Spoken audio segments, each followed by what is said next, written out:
প্রথমে ছানার মধ্যে সিদ্ধ করা আলু, পরিমাণ মতো নুন, চিনি, গরম মশলা আর কর্নফ্লাওয়ার দিয়ে আর ভাজা মশলা, জিরে এবং ধনে ভাজা মশলা দিয়ে ভালো করে ছানাটাকে মেখে নিন। মেখে সেটাকে গোল বা চ্যাপ্টা শেপ দিয়ে রেখে দিন।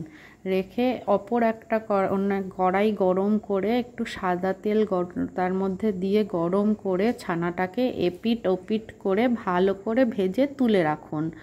তা অপর একটা কড়াই গরম করে তাতে আগে থেকে কেটে রাখা আলুগুলো ভালো করে ভেজে নিন। ভাজা হয়ে গেলে সেই কড়াইতে দিয়ে দিন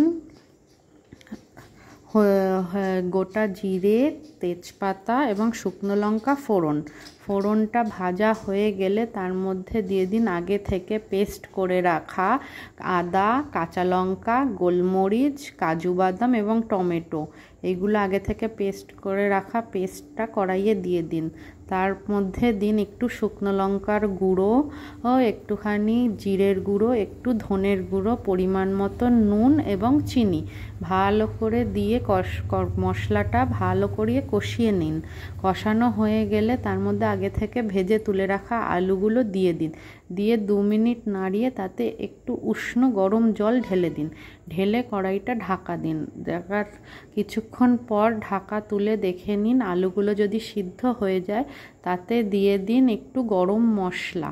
গরম মশলা ছড়িয়ে ভালো করে একটু ঝোলটাকে ফুটিয়ে নিন। ফোটানোর পরে যেই বাটিটাতে আপনারা ছানার বড়াগুলো রেখেছিলেন সেই ফুটন্ত গরম ঝোলটা সেই বাটিটার মধ্যে ছানার বড়াগুলোর উপর ঢেলে দিন। ঢেলে দিলে দেখবেন এই প্রসেসে আপনারা করলে দেখবেন ছানাগুলো কখনোই ভাঙবে না। এরকম প্রসেসে আপনারা ঢোকার ডালনাটাও করতে পারেন। ছানাগুলো ঝোলটা ঢালার পরে একটা প্লেট দিয়ে বাটিটা চাপা দিয়ে দিন। 2 মিনিট পরে চাপা তুলে একটু পরিমাণ মতন ঘি ছড়িয়ে দিয়ে আবার চাপা দিয়ে রেখে দিন। এইভাবেই আপনারা করে ফেলতে পারবেন খুব সহজে ছানার ডালনা এবং গরম গরম ভাতের সঙ্গে সার্ভ করুন ছানার ডালনা।